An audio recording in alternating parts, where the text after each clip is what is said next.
Қайырлы күн, құрметті оқырмандар.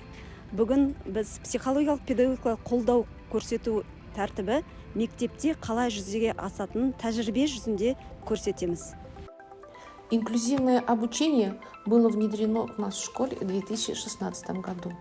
В том же 2016 году приказом директора школы была создана служба психолого-педагогического сопровождения.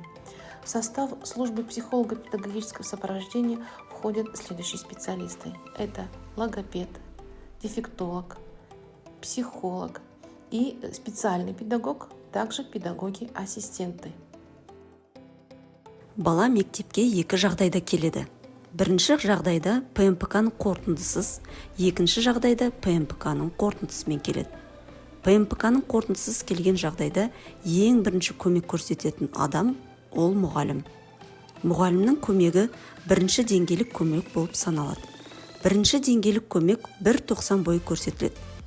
Бұл кезеңде мұғалім әдіс-тәсілдерді оқушының мүмкіншілігіне, деңгейіне қарап икемдеу, бейімдеу арқылы жекелей келу тәсілін қолданып көреді. Егер де көрсетілген көмек еш нәтиже бермесе, мұғалім психологиялық педагогикалық қолдау қызметіне жазбаша түрде өтініш жазады. Екінші жағдайда ПМПК-ның қорытындысымен келеді.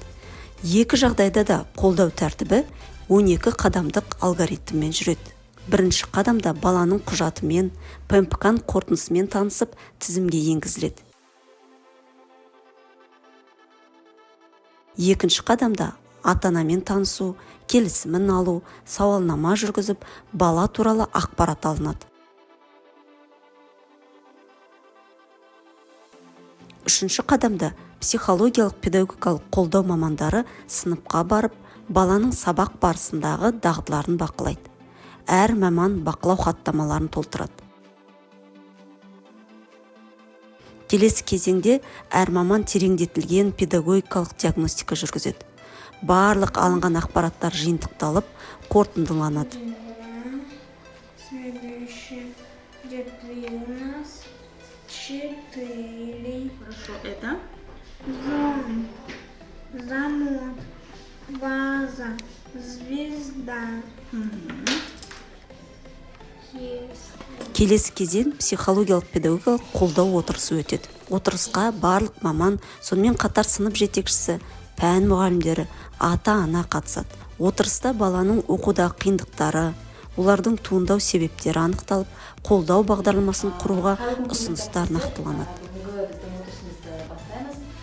Бүгінгі күн тәртібімізде екінші Б сынып оқушысы Амантаев Дастанның оқу қажеттіліктерін талқылайтын боламыз. Бекжан Осына бізге қысқаша мәлімет берсеңіз.